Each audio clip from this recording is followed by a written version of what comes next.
it's America's fault for the Electoral College. I think people don't even realize how much of it is that is the problem, is the Electoral College made this happen, but nobody wants to acknowledge that, admit it, and change it. And the people who couldn't change it were brought into power because of the Electoral College, so they're not going to change it because it's going to make them get reelected next time. So it's screwed, man. It's a shame. It should be one person, one vote. And if it had been one person, one vote, he wouldn't have been in office. When Jack White, one of the best guitarists of our era, speaks out, we listen. This was, for Trump, a television production that may have been rooted in different motives, but one of them was likely to change the topic of news coverage. Clearly, Trump was not in control of anything. I mean, Putin was the alpha all day long, from Trump holding on his plane and waiting for him like a, middle schooler waiting for their first date. The red carpet that rolled out and the choreography. I mean, I went to dozens of foreign trips with the president. It is very rare to have a red carpet and then an ascent to a platform and then a walk down the stairs into a limo together. I won't say it's never happened, but it's exceedingly rare, to the point that I can't think of it ever happening before. And then Donald Trump, don't stand between Donald Trump and a scrum of reporters asking questions if you don't want to be stampeded. There's no way it was Donald Trump's decision or request to take no questions. He'd be talking until 9 p.m. Eastern if he'd been in control. Because we know how big of an embarrassment this guy is. We give him the right to build electric plants. They become almost like a public utility because we have old grids. We have a lot of stuff that's old. We wouldn't be able to compete with China AI. And now we're totally leading the AI race and the artificial intelligence. It's a big deal. And it's the hottest thing there is for probably in 35, 40 years. It's a lot of people don't know what it is. Just trust me, it's very hot. It's big.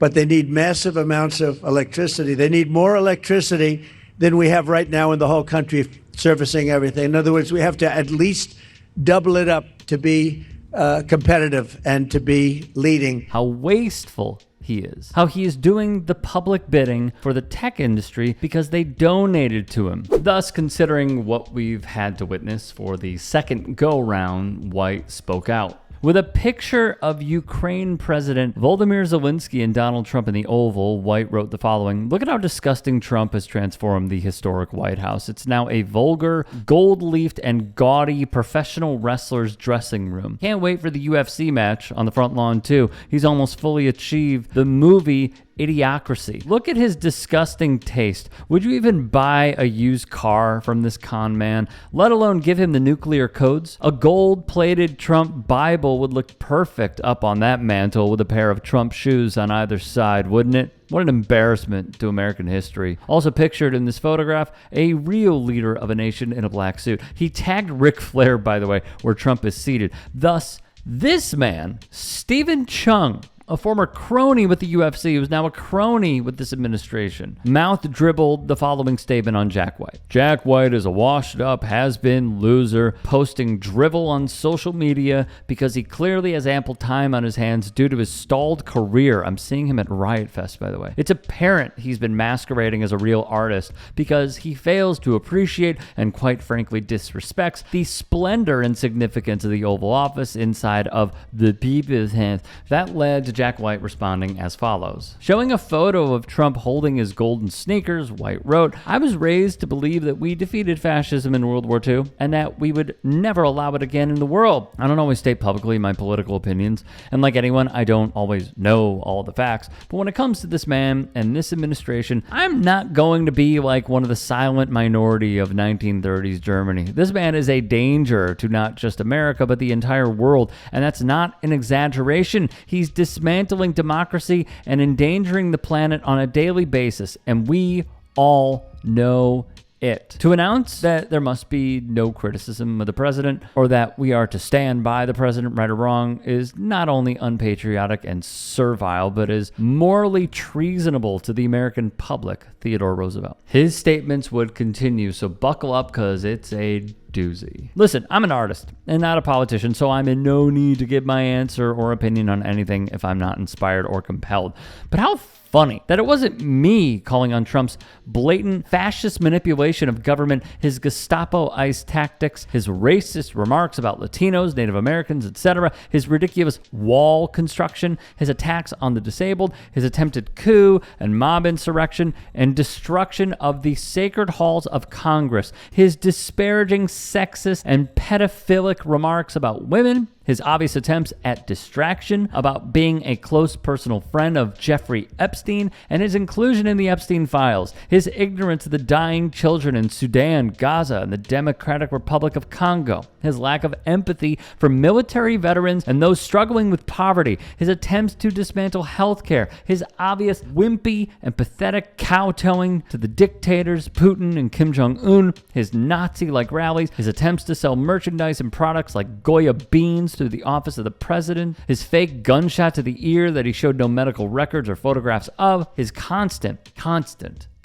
lying to the American public, etc., etc. No, it wasn't me calling out any of that. It was the effing decor of the Oval Office remarks I made that I got them to respond with insults. How petty and pathetic and thin-skinned could this administration get? Masquerading as a real artist? Thank you for giving me my tombstone engraving. Well, here's my opinion. Trump is masquerading as a human being. He's masquerading as a Christian, as a leader, as a person with actual empathy. He's been masquerading as a businessman for decades, as nothing he's involved in has prospered except by using other people's money to find loophole after loophole and grift after grift. His staff of professional liar toadies like Steven Cheung and Caroline Levitt have been covering up and masking his fascism, his patriotism, and fomenting hatred and division in this country on a daily basis. And I have ample time on my hands. That orange grifter has spent more taxpayer money cheating at golf than helping anyone in the country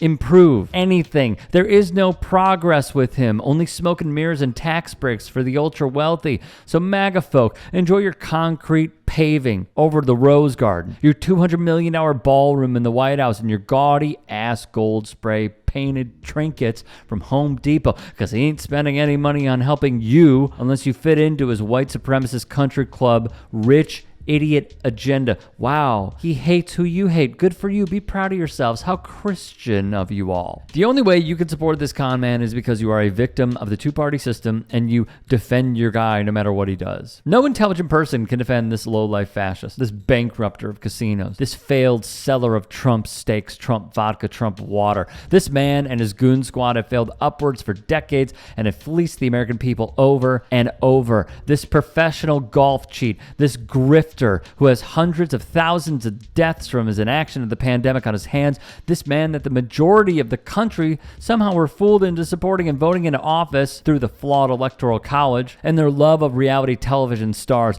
being insulted by the actual White House that this particular con man leads is a badge of honor to me, because anyone who Trump supports and likes is a villain who gives nothing to their fellow man, only takes what can benefit themselves. And no, I'm not a Democrat either. I'm a human being raised in Detroit.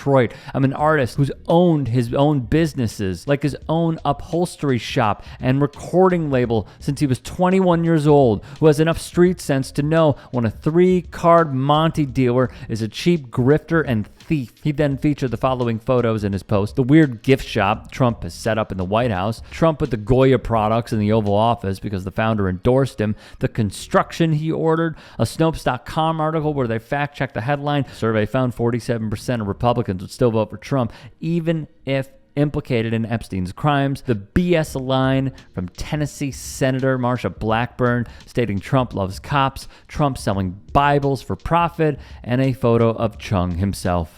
Hey, I appreciate you watching. Now, if you can, please do become a channel member by going to youtube.com/TYTsports and clicking the join button. If that's too much for you, you can just go to tyt.com/join to become a member. It helps all of us out here at the Young Turks and keeps our network afloat. In addition, you could follow me on my socials on Twitter, Instagram, and TikTok. Appreciate the love. Have a great day.